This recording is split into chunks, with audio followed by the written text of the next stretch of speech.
motherfucker.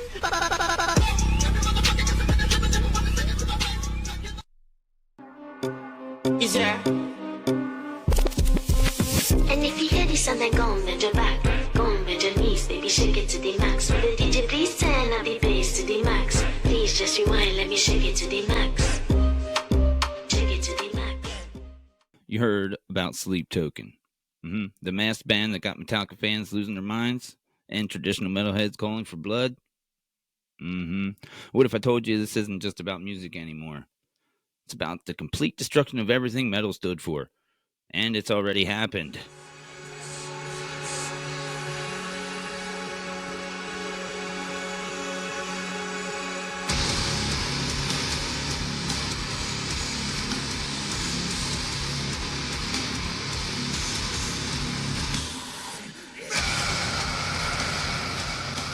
Yeah, all right, let's break this down. Sleep Token. Nobody knows who they are. Completely anonymous. They're masked. They show up in 2016, anonymous, masked, and worshiping some entity called Sleep. And within 9 years, they're headlining Download Festival alongside Metallica. Hey. But here's where it gets weird. They're not just playing by metal's rules. They're mixing R&B with some other shit, throwing pop melodies over crushing breakdowns. And their fans, they call themselves vessels and treat concerts like a religious ceremony.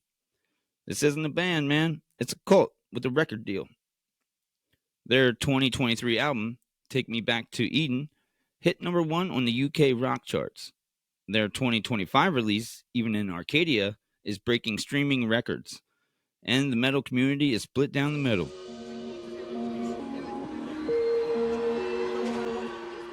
Here's where the war started.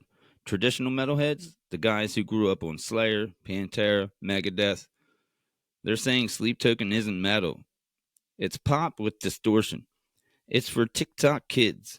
Real metal died when all this garbage got popular. But on the other side, they're calling the old guard gatekeepers who can't handle evolution. They say Sleep Token is saving metal by bringing in new blood, new sound, and new energy. Now, you know what's really happening. The industry is watching this war and laughing all the way to the bank. Because while metalheads argue about what's real, Sleep Token is selling out arenas and racking up hundreds of millions of streams.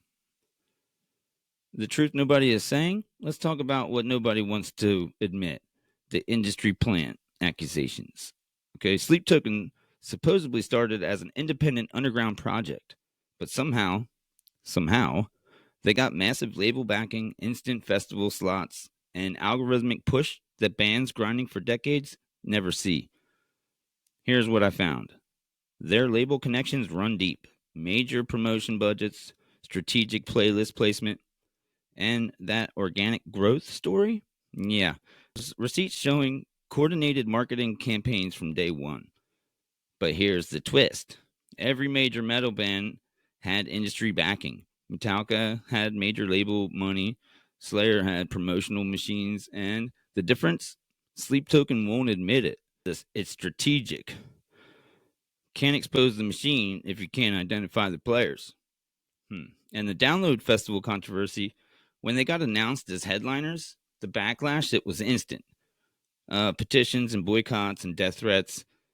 But the festival didn't back down. Why? Because Sleep Token sells tickets to a demographic metal desperately needs. Young fans with disposable incomes. That's what it comes down to. All right, now we go deep. Let's talk about the occult imagery everyone sees, but nobody's really breaking down. Sleep Token's entire mythology centers on worshiping sleep, the ancient deity. Their songs are offerings. Their performances are rituals. Fans are vessels. This isn't a metaphor. This is deliberate cult aesthetics. The masks, the robe, the blood-like markings.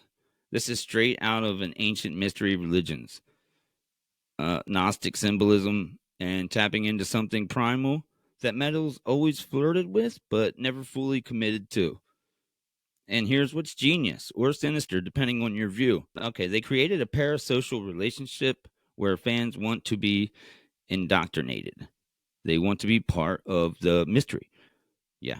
It's not just music consumption, it's identity. There's even accusations of blackface because of their stage makeup, copyright battles with fan artists, and stories of the band threatening legal action against anyone trying to unmask them.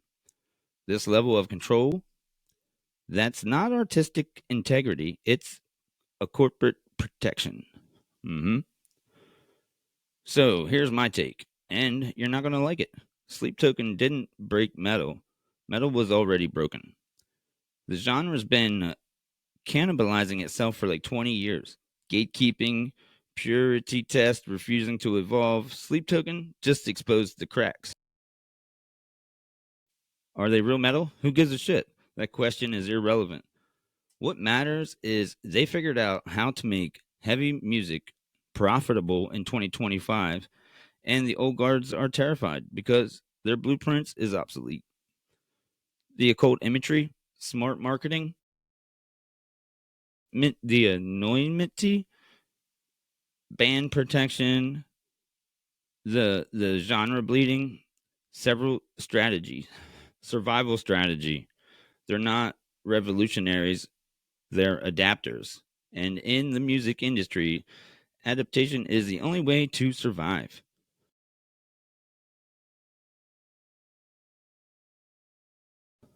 Okay, if this is the future of metal, we're trading authenticity for algorithm optimization. We're trading raw truth for calculated mystery. And once that door closes, it doesn't open again. So what do you think? Is Sleep Token saving metal or destroying it? Are they geniuses or are they frauds? Drop your take in the comments. I want to hear if you're team Sleep Token or team traditional metal. And if you're done with the surface level music takes and want real stories behind the industry, hit that subscribe button because I got more secrets to expose. I'll catch you all next time, man. Smell you later.